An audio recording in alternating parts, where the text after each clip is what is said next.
Le cri d'Amaël déchira la nuit comme un éclat de verre brisé. « Hugo, je ne peux plus te regarder sans que mon cœur saigne. » Ces mots, hurlés dans le micro de son téléphone, étaient destinés à un public invisible, mais ils résonnèrent d'abord dans le silence oppressant de l'appartement familial, où son père, endormi de l'autre côté du mur, ne se doutait de rien.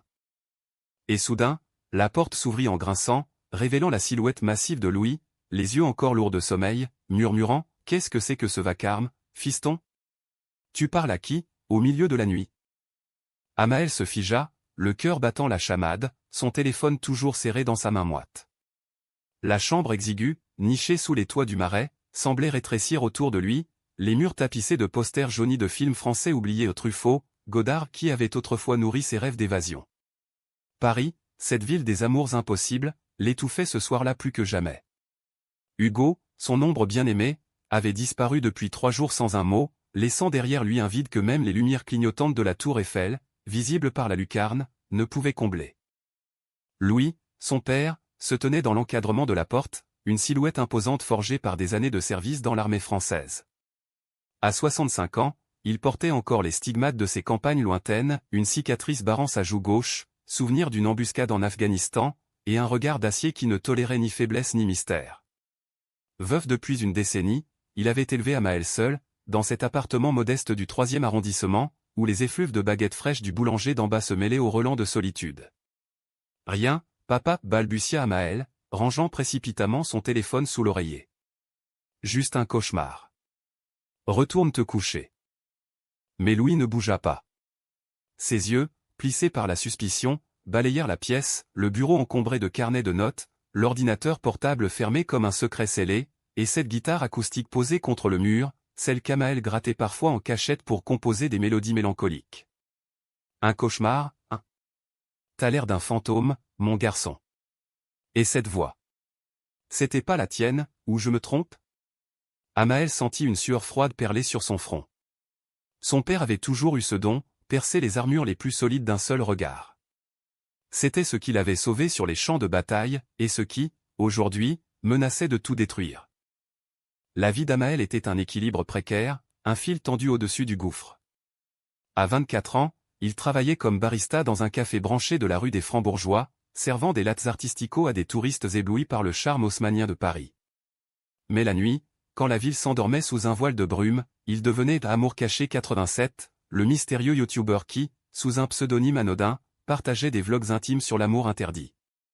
Sa chaîne, lancée en secret 2 ans plus tôt, comptait déjà 5000 abonnés fidèles, des âmes solitaires comme lui, cherchant du réconfort dans ses confessions chuchotées. Il y parlait de Hugo, cet artiste aux cheveux ébouriffés et au sourire en coin, rencontré lors d'une performance street art sous le pont des Arts. Hugo, avec ses tatouages évoquant des vagues tumultueuses et son rire qui faisait fondre les cœurs, avait été le premier à voir en Amaël non pas un fils modèle, mais un amant passionné. Leur histoire avait commencé par un graffiti, « L'amour n'a pas de chaîne », tagué en rouge vif sur un mur du Louvre. Amaël, passant par là après une journée éreintante, s'était arrêté net, captivé. Hugo était là, pinceau en main, essuyant la sueur de son front. « Tu aimes » avait-il demandé, ses yeux verts pétillants de défi.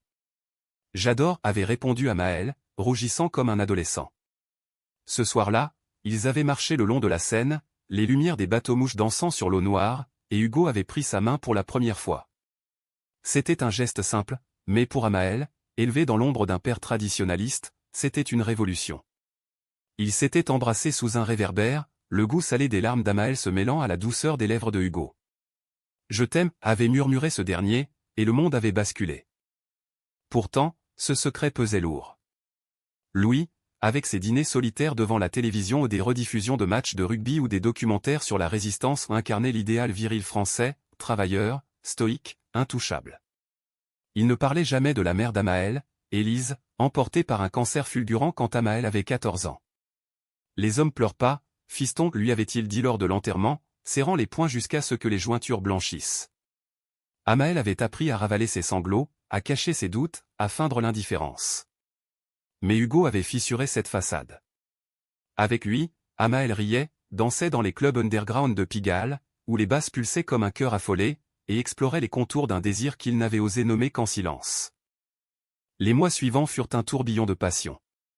Il se retrouvait dans l'atelier clandestin de Hugo, un grenier près de Montmartre rempli de toiles inachevées et d'odeurs de térébenthine. Là, sous le regard indifférent des pigeons parisiens, il s'aimait avec une ferveur qui effaçait les ombres du passé.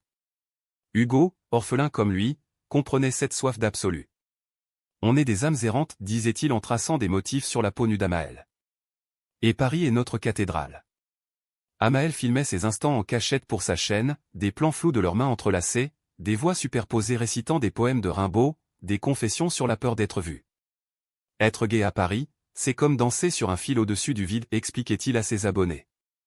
La ville t'embrasse, mais elle peut te lâcher à tout moment. Ce soir-là, cependant, le fil s'était rompu.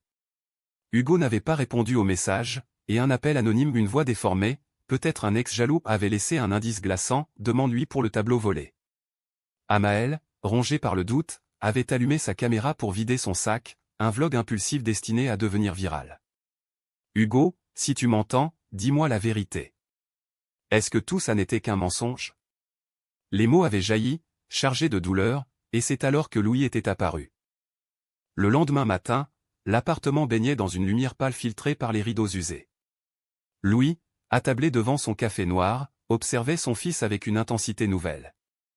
Amaël, évitant son regard, tartinait du beurre sur une tranche de pain grillé, l'estomac noué. T'as des ennuis, Amaël? Une fille, peut-être, hasarda Louis, sa voix rauque trahissant une vulnérabilité rare. Amaël secoua la tête, un sourire forcé aux lèvres. Rien de tout ça, papa. Juste le boulot qui fatigue. Mais intérieurement, il bouillonnait. Hugo avait enfin répondu, un message laconique, on se voit ce soir au pont. Tout va bien. Était-ce la vérité, ou le prélude à une rupture? La journée passa dans un brouillard. Au café, Amaël servait des clients distraits, son esprit ailleurs, hanté par les souvenirs de leur nuit volée. Hugo, avec sa passion dévorante, lui avait appris à embrasser sans retenue, à murmurer des « je t'aime » dans l'oreille pendant que la pluie martelait les vitres. Mais le doute s'insinuait comme une ombre, et si Hugo, artiste tourmenté, cachait un passé trouble? Le soir venu, Amaël traversa le pont des Arts, le cœur serré. Les cadenas d'amour, rouillés par le temps, semblaient se moquer de lui. Hugo était là, adossé à la rambarde, un bouquet de roses fanées à la main. « Pardonne-moi, dit-il simplement, avant de l'attirer dans une étreinte qui effaça tout. Ils marchèrent jusqu'à un bistrot caché de la rive gauche, où le vin rouge coulait comme un baume.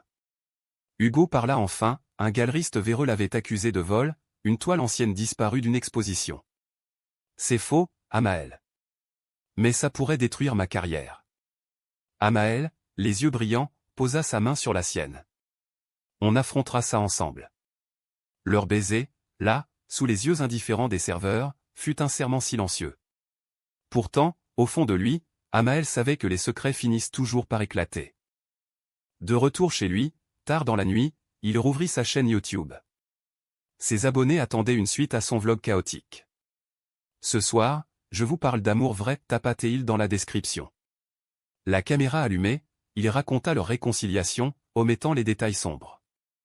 Les vues grimpèrent, les commentaires affluèrent, tu es courageux, l'amour triomphe toujours.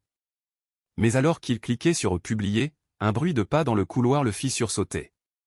Louis, insomniaque, passa devant sa porte, murmurant pour lui-même, « Qu'est-ce que tu caches, fiston ?» Les jours suivants furent un mélange de joie et d'angoisse. Hugo et Amaël se voyaient en cachette, profitant des parcs de la ville le Luxembourg, avec ses chaises vertes usées, ou les quais ombragés où les amants s'embrassaient sans crainte. Hugo peignait des portraits d'Amaël, capturant ses yeux noisettes emplis de vulnérabilité. « Tu es ma muse » soufflait-il, le pinceau traçant des lignes sensuelles sur la toile. Amaël, en retour, composait des chansons pour lui, des ballades acoustiques qu'il enregistrait pour sa chaîne, masquant son visage derrière un filtre artistique. Sa communauté grandissait, touchée par cette authenticité brute, un jeune gay parisien naviguant entre amour et peur.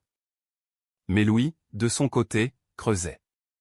Un collègue retraité, ancien hacker amateur, lui avait montré comment fouiller les réseaux. « Ton gamin a un secret en ligne », avait-il dit lors d'un apéro arrosé. Intrigué, Louis tapa « Amour caché 87 » dans la barre de recherche, poussé par un instinct paternel qu'il ne s'expliquait pas. La chaîne apparut, des vidéos douce amères sur l'amour caché, des confessions qui le firent froncer les sourcils. Il cliqua sur la dernière, celle de la réconciliation. La voix d'Amaël, si familière, y parlait d'un amant nommé Hugo, d'un baiser sous la pluie, d'un désir qui défiait les conventions. Louis sentit un vertige le saisir. Était-ce possible? Son fils, son unique héritier, aimant un homme. Il referma l'ordinateur d'un geste sec, le cœur cognant. Non, ça ne pouvait pas être vrai. Élise, sa femme, avait toujours rêvé d'une famille normale. Comment pourrait-il affronter ça? Pourtant, une larme, traîtresse, coula sur sa joue. Pour la première fois depuis des années, Louis pleura en silence, seul dans la cuisine où les ombres dansaient comme des fantômes. Amaël se réveilla en sursaut, le soleil filtrant à travers les volets mi-clos, projetant des rayures dorées sur son lit défait. L'odeur du café frais montait de la cuisine, un rituel immuable qui ancrait leur quotidien dans une normalité fragile. Il descendit, pieds nus sur le parquet craquant, et trouva Louis penché sur le journal, les lunettes perchées sur le bout du nez.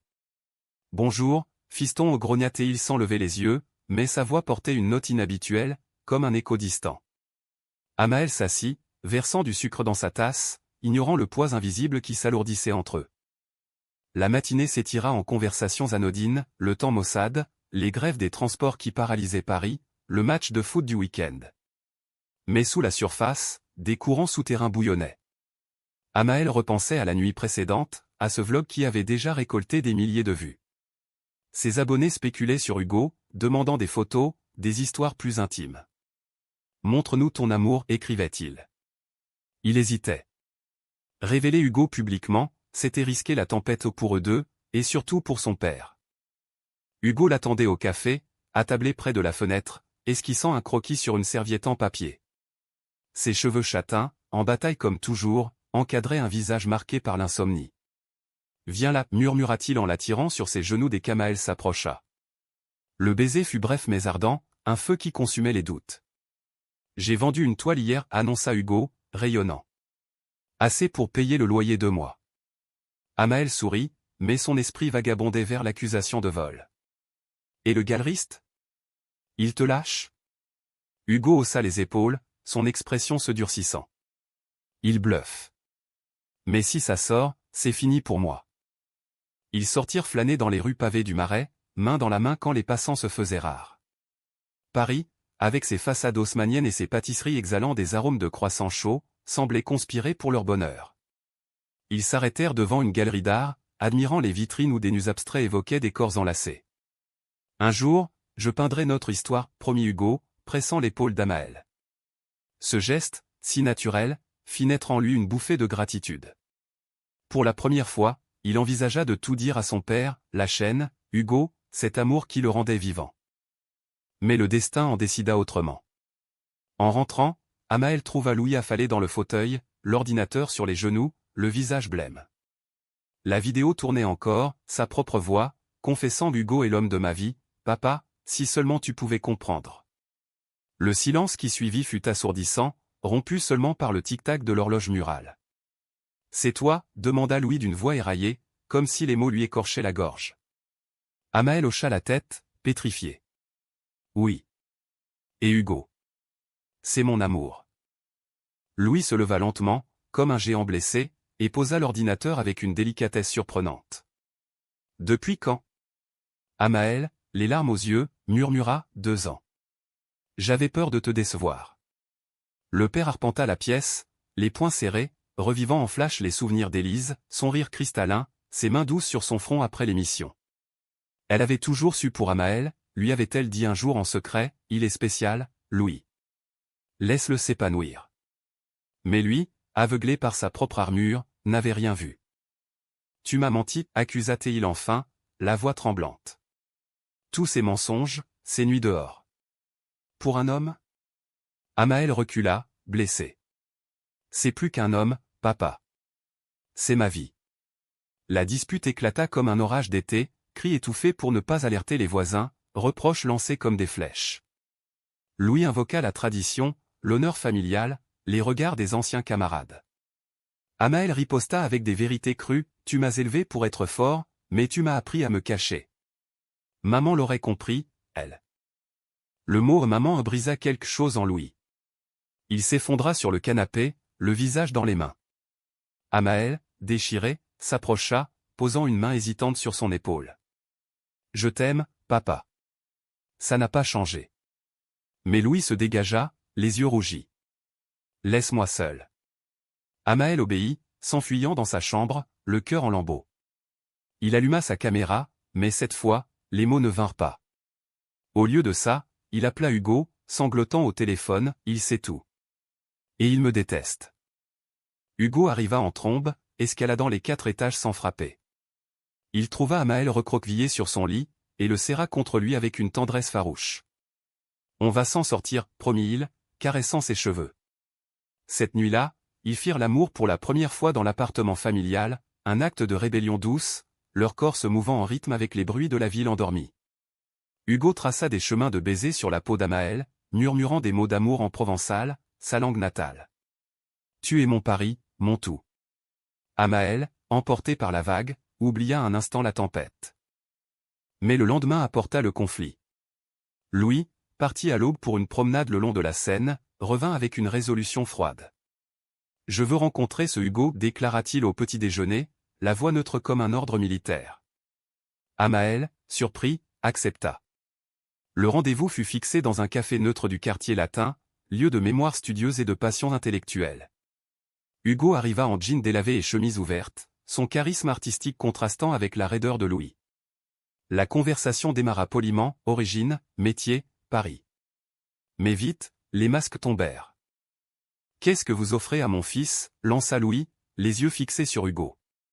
Ce dernier, sans ciller, répondit « de l'amour vrai ». S'enchaîne. Louis ricana, amer. « L'amour ? Ou des ennuis ? J'ai entendu des rumeurs sur vous, dans le milieu de l'art. » Hugo pâlit. Comment Louis savait-il pour l'affaire du tableau ? Amaël, ignorant tout, intervint, « Papa, arrête. » Mais le mal était fait. Hugo se leva, furieux.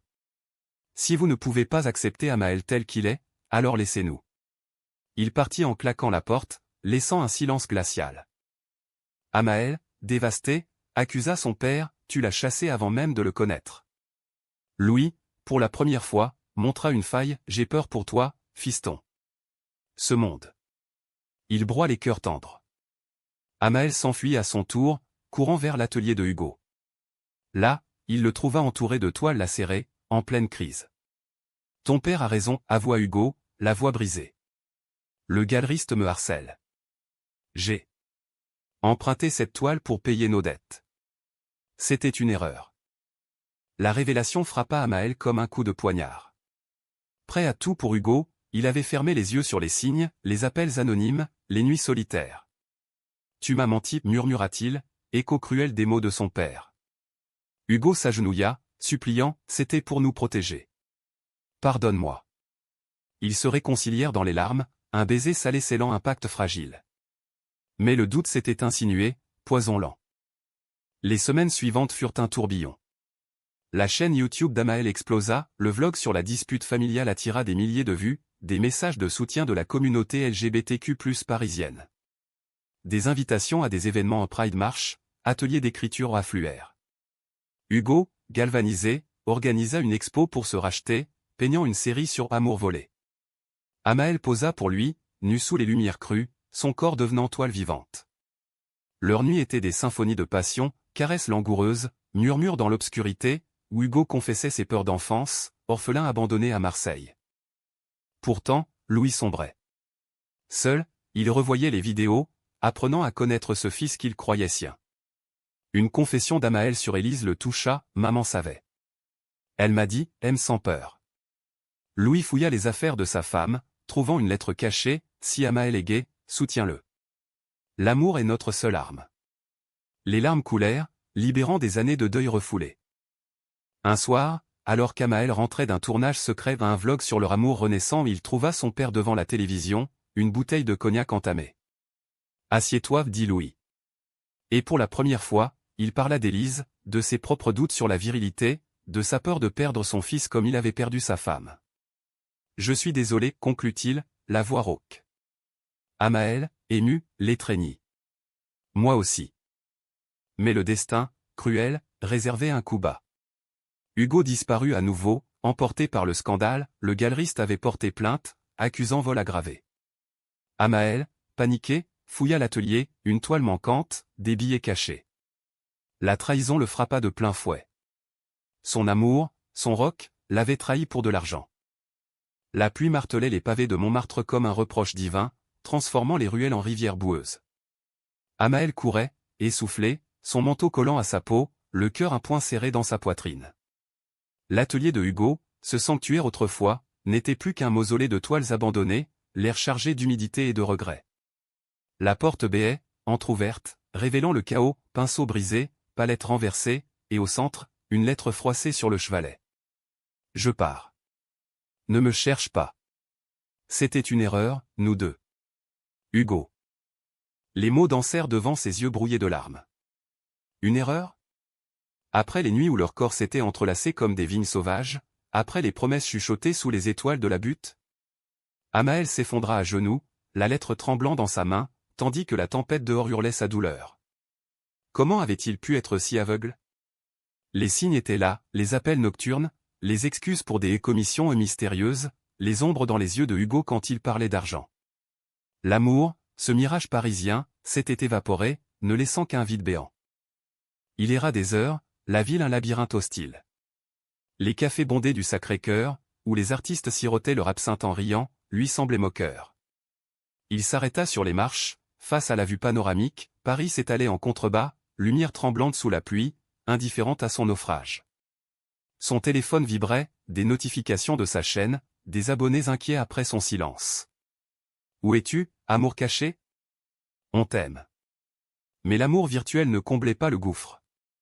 Il pensa à Louis, à leur réconciliation fragile, et pour la première fois, regretta de ne pas avoir tout partagé plus tôt. De retour à l'appartement, trempé jusqu'aux os, il trouva Louis en train de préparer un pot-au-feu, arôme réconfortant de carottes et de thym emplissant l'air. Le père leva les yeux, alarmé par le spectre ruisselant sur le seuil.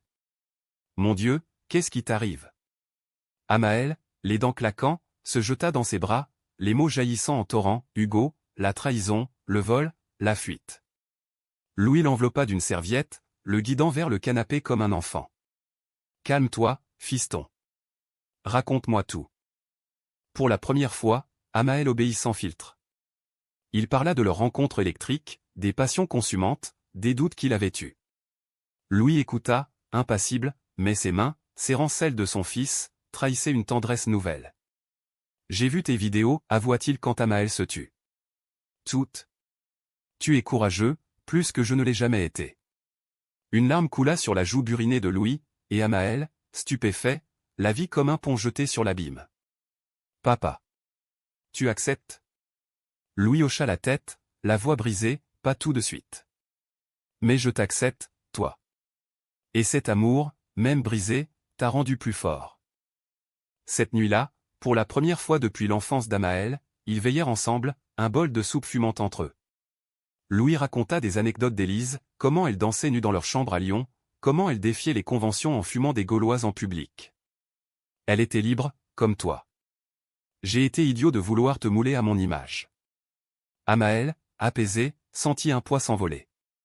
Il montra à son père sa chaîne, lisant à voix haute les commentaires bienveillants. Louis, maladroit, s'abonna même, tapant un Papa Louis 87 comme pseudo. Un rire les secoua, libérateur, brisant les chaînes du silence. Les jours suivants furent un lent retour à la vie. Amaël reprit le travail au café, servant des sourires forcés aux clients, mais intérieurement, une graine de résilience germait. Sa chaîne devint un exutoire, un vlog sur la trahison, brute et honnête, où il confessait l'amour peu blessé, mais il enseigne la vérité. Les vues explosèrent, des interviews proposées par des médias LGBTQ+, comme Tétu ou Yag. Hugo, de son côté, avait laissé une trace, un colis anonyme, une toile inachevée de 2 enlacée, avec un mot, pardonne. J'étais perdu. Amaël la rangea dans un coin, pas prêt à brûler les ponts, mais refusant de reconstruire sur des ruines. Louis, transformé, s'impliqua. Il accompagna Amaël à une pride locale, marchant maladroitement parmi les chars arc-en-ciel et les bannières flottantes. C'est coloré, grommela-t-il, mais ses yeux brillaient d'une fierté nouvelle. Ils croisèrent des amis d'Amaël, des jeunes gays et lesbiennes aux histoires similaires, et Louis, à sa manière bourrue, offrit des tapes d'encouragement. Tenez bon, les gosses. L'amour gagne toujours. Amael, le cœur gonflé, filma la scène en discret, un trésor pour sa chaîne. Mais le passé ressurgit sous forme de conflit. Le galeriste, un homme vindicatif nommé Duval, contacta Louis via un canal militaire ancien. « Votre fils fréquente un voleur. Attention, colonel. » Louis, protecteur, confronta Amael, « Dis-moi la vérité sur ce type. » Amael, las des mensonges, avoua tout, le vol, les dettes, la fuite. Louis, au lieu de juger, proposa, on va le retrouver. Ensemble. Père et fils, unis dans l'adversité, engagèrent un détective freelance, un ex-flic queer du 14e arrondissement. Leur quête les mena aux confins de Paris, un squat près de Belleville, où des artistes désœuvrés vivaient en communauté. Hugo était là, amaigri, peignant des murales rageurs sur les murs lézardés. La confrontation fut électrique. « Tu m'as brisé » lança Amael, les yeux flamboyants. Hugo, acculé, s'effondra, « J'avais peur. La pauvreté nous rongeait, et Duval me tenait par les couilles. » Louis, imposant, intervint, « L'homme se mesure à ses erreurs, pas à ses chutes. Répare ça, ou disparaît pour de bon. » Hugo, touché par cette alliance inattendue, promit. Il rendit la toile anonymement, négocia avec Duval via un avocat pro bono de la communauté. L'affaire s'apaisa, mais le mal était fait, la confiance entre Hugo et Amael s'était fissurée. « Je t'aime encore » murmura Hugo lors d'une dernière nuit volée, leur corps se cherchant dans l'urgence. Mais Amael, sage désormais, recula, l'amour sans vérité n'est que mirage. Libéré, il se recentra sur sa chaîne, transformant la douleur en article, un podcast collaboratif avec d'autres youtubeurs gays parisiens naquis, amour caché, explorant trahison et rédemption. Louis y participa même, une interview émouvante où il confessait « J'ai pleuré en apprenant pour mon fils. » Pas de honte, mais de joie où il ose aimer. Le buzz fut immense, des larmes collectives sur les commentaires. Pourtant, un nouveau conflit couvait. Amael reçut une offre, un contrat avec une plateforme streaming américaine, pour une série docu sur la vie queer à Paris. Hugo, jaloux de cette ascension, tenta de revenir, on pourrait le faire ensemble. Mais Amael, fort de son père, refusa. « J'avance seul maintenant. » La rupture fut définitive, un adieu sous la lune de Belleville, où Hugo offrit un dernier dessin, leurs silhouettes s'éloignant, libres. Louis et Amael rentrèrent enlacés, la ville endormie autour d'eux. « Tu es fier de moi » demanda Amael. « Plus que de moi-même » répondit Louis, une larme furtive. L'automne enveloppait Paris d'un manteau ocre, les feuilles du jardin des Tuileries craquant sous les pas pressés des passants. Amael, emmitouflé dans un écharpe tricotée par Élise, un reliquat d'amour maternel, traversait le pont Royal, le vent charriant des effluves de châtaignes grillées. Sa chaîne YouTube, désormais un phare pour des milliers, l'avait propulsé dans une nouvelle ère, invitation à des festivals, partenariat avec des marques inclusives, et même une TEDx sur l'amour queer en France. Pourtant, sous les applaudissements, un vide persistait, écho de la trahison de Hugo. Louis, de son côté, fleurissait. Retraité actif, il s'était inscrit à un club d'écriture pour seniors au centre Pompidou, où il griffonnait des mémoires militaires saupoudrés de réflexions paternelles. « Ton influence » plaisantait-il avec Amael lors de leurs dîners hebdomadaires, un rituel sacré, alternant bistrot et plat maison. Ce soir-là, dans un petit restaurant de Saint-Germain-des-Prés, aux murs tapissés de livres jaunis, Louis leva son verre de Bordeaux, « À toi, fiston. » Pour avoir osé. Amael, ému, trinquait, mais son esprit vagabondait vers l'offre américaine. Quitter Paris? Laisser son père, cette ville qu'il avait forgée dans la douleur et la beauté? La nouvelle vint comme un coup de tonnerre. Hugo, reparti à Marseille pour un job de restaurateur d'art, avait été arrêté pour recel, une complication de l'affaire Duval. Il contacta Amael depuis la prison, voix brisée au téléphone, « J'ai besoin de toi. » Pour témoigner. Amael, déchiré, confia tout à Louis. Le père, sage, posa une main ferme, « Va le voir. Pas pour lui, pour toi. » Clore le chapitre. Ils prirent le TGV ensemble, un voyage père-fils inédit, rythmé par des silences complices et des anecdotes drôles sur les missions de Louis en Afrique. La prison de la Valentine, aux abords austères de Marseille, contrastait avec le glamour provençal, mer turquoise et calanques sauvages. Hugo apparut derrière la vitre, vieilli, les yeux cernés. « Merci d'être venu » murmura-t-il. Amael, droit, exposa ses griefs, « Tu m'as volé plus qu'une toile, ma confiance. » Hugo pleura, confessant un passé de survie, enfance sans foyer, addiction passagère, l'art comme salut précaire. Je t'aimais vraiment. Mais la peur m'a mangé. Louis, observant en retrait, intervint via l'interphone, l'amour pardonne, mais n'oublie pas apprends de ça, gamin. Hugo hocha la tête, brisé mais reconnaissant. Le témoignage d'Amael sauva Hugo d'une lourde peine, sursis et thérapie. De retour à Paris, père et fils débriefèrent sur la plage du Prado, imaginés en esprit car le train les ramena vite. Il mérite une seconde chance, dit Amael. Louis acquiesça, comme nous tous. Cette épreuve scella leur lien, un amour filial purgé des illusions. La chaîne d'Amael évolua, un vlog sur la visite en prison, anonymisé, toucha des âmes en détresse. La trahison guérit si on l'affronte, prêchait-il. Ses abonnés, une communauté transatlantique désormais, partageaient leurs histoires aux rejets familiaux, amours volés. Une collaboration avec un youtubeur new-yorkais, un activiste queer, naquit, échange virtuel sur les ponts entre Paris et Manhattan. Mais le vrai conflit surgit de l'intérieur. Louis, lors d'une lecture publique de ses mémoires, glissa une confidence, « Mon fils m'a appris l'amour vrai, pas les armes, mais les cœurs. » Le public applaudit, mais un ancien camarade, homophobe revanchard, l'agressa verbalement après, « T'as vendu ton honneur pour un PD. » Louis, rouge de colère, riposta d'un uppercut maîtrisé au réflexe militaire. L'incident fit les gros titres locaux, et Amael, apprenant la nouvelle, accourut à l'hôpital où Louis soignait une main foulée. Fiston, c'était rien, minimisa Louis, mais ses yeux trahissaient la douleur. Amael, furieux contre le monde, organisa un live sur sa chaîne, Mon père, héros discret, attaqué pour m'aimer. Les dons affluèrent pour des associations anti-haine, et Louis, ému, apparut en invité surprise, la France est grande, mais les préjugés la rapetissent. Fier d'être nous. Le duo viralisa, symbole d'acceptation intergénérationnelle. Hugo, libéré sous condition, revint à Paris pour une expo de rédemption, toile sur la perte et le pardon, inspiré d'Amael. Il invita ce dernier, un geste humble.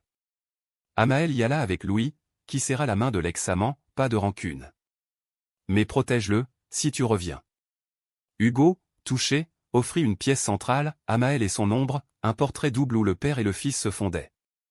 Amael, les larmes aux yeux, l'accepta comme fermeture. Pourtant, la romance renaissait subtilement. Lors d'un vernissage nocturne, sous les lumières tamisées de la galerie, Hugo et Amael dansèrent un slow improvisé, corps se souvenant. « Et si on essayait à nouveau » murmura Hugo. Amael, tenté, hésita, l'amour, ce feu, brûlait encore. Ils s'embrassèrent, un baiser lent, chargé de promesses réparées. Louis, observant de loin, sourit, son fils méritait ce bonheur. Mais le doute persistait. L'offre américaine pressait, un contrat juteux, une vie à Brooklyn, loin des fantômes parisiens. Amael confia à Louis, « J'ai peur de t'abandonner. » Le père, sage, répondit, « L'oiseau quitte le nid. » Mais le nid reste. Une décision se profilait, climax d'un chemin semé d'épines. La chaîne captura tout, un vlog émouvant sur le choix, où Amael pleurait en filmant la scène. « Paris m'a donné l'amour, l'Amérique m'offrira-t-elle la liberté ?» Les abonnés votèrent, mais le cœur d'Amael trancha lors d'une nuit blanche, restait, ancré ses racines avec Louis et Hugo renaissant. L'hiver s'installa sur Paris comme un voile de givre, transformant la ville en carte postale mélancolique, Notre-Dame drapée de brume, les Champs-Élysées illuminés de guirlandes scintillantes. Amael, fort de ses choix, avait décliné l'offre américaine, optant pour un partenariat local, une série web sur la communauté queer, financée par France Télévisions. Sa chaîne, Amour caché, atteignait 100 000 abonnés, un bastion de voix marginalisées. Hugo, rédimé, collaborait comme illustrateur, ses toiles animant les épisodes d'une sensualité poétique. Louis, pilier indéfectible, avait publié ses mémoires, Un colonel et son fils, best-seller inattendu mêlant-guerre et coming-out filial. Les lancements littéraires devinrent des fêtes familiales, Hugo au bras d'Amael, Louis signant des dédicaces avec un clin d'œil complice. « À mon fils, qui m'a sauvé » inscrivait-il, provoquant des sanglots chez les lecteurs. La presse les surnommait les Parisiens de l'amour, un trio improbable uni par le pardon. Pourtant, le climax frappa sans avertir. Lors d'un Noël enneigé, une lettre anonyme arriva, Élise, la mère, avait laissé un secret dans un coffre bancaire. « Ouvre-la avec papa » indiquait-elle. Tremblants, père et fils se rendirent à la banque du 1er arrondissement, un bâtiment austère au guichet froid. Le coffre révéla un journal intime, page jaunie couverte de l'écriture élégante d'Élise, confession d'une bisexuelle refoulée, amour passé avec une artiste à Sorbonne, et un message final, Louis, à Maël, l'amour est fluide, comme la Seine. Ne le bridez pas. Louis, lisant à voix haute, s'effondra en larmes, un barrage cédant après des décennies. Elle m'avait dit. Mais j'avais nié. Amaël, étreignant son père, pleura avec lui, elle nous unit, même dans l'au-delà. Hugo, présent, ajouta une toile improvisée ce soir-là, héritage fluide, 3 figures enlacées sous un arc-en-ciel parisien. La révélation, partagée en vlog privé puis public, devint catharsis collective, milliers de messages sur des familles brisées, guéries par la vérité. Le conflit culmina en réaction, un troll en ligne, fanatique, harcela la chaîne, accusant Louis de trahison nationale. Les menaces escaladèrent, appels anonymes, graffitis homophobes sur l'appartement. Amaël, terrifié, envisagea la fuite. Mais Louis, lion blessé, organisa une contre-attaque, une manif spontanée avec la communauté, banderole clamant « Amour sans frontières ». Hugo peignit un mural géant sur un mur du Marais, père et fils, unis. La police intervint, l'agresseur arrêté, un ancien militaire aigri. Au cœur de la tourmente, l'amour d'Amaël et Hugo s'approfondit. Ils emménagèrent ensemble dans un loft près de Canal Saint-Martin, un espace lumineux rempli de toiles et de guitares. Leurs nuits étaient des odes, caresses explorant des cicatrices, murmures de projets d'un voyage en Provence, un enfant adopté un jour. « Tu es mon foyer », disait Hugo, traçant des « je t'aime » sur la peau d'Amaël. Le père, fier, visitait souvent, apportant des tourtes maison et des conseils bourrus, « aimez-vous fort, les garçons ». La chaîne évolua en mouvement, atelier d'écriture pour jeunes queer, partenariat avec associations comme SOS Homophobie. Un épisode spécial, Le secret d'Élise, révéla le journal, touchant des âmes en quête d'héritage. Louis y apparut, voix chevrotante, « Mon fils m'a appris à pleurer et à guérir ». Les larmes de Louis, filmées en plan serré, devint Ricône, un homme viril, vulnérable, aimant. Le dénouement vint au printemps, lors d'une Pride triomphale. Amaël, Hugo et Louis marchaient en tête du cortège, arc-en-ciel flottant.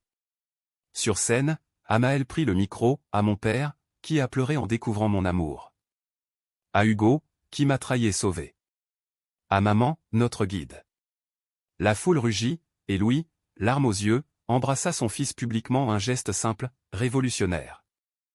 Paris, témoin éternel, scintilla ce soir-là d'une lumière nouvelle. Amaël, rentrant avec ses amours, sut, la vie, K-drama et romance entrelacées, menait à l'humanité. Pas de fin heureuse parfaite, mais une paix profonde, tissée de cicatrices et de rires. La chaîne continua, révélant d'autres secrets, mais le plus grand, celui d'un père pleurant pour son fils, resterait gravé, éternel. Et dans le silence de l'appartement, sous les toits du Marais, Louis sourit seul, « Mon fils discret. » Quel trésor!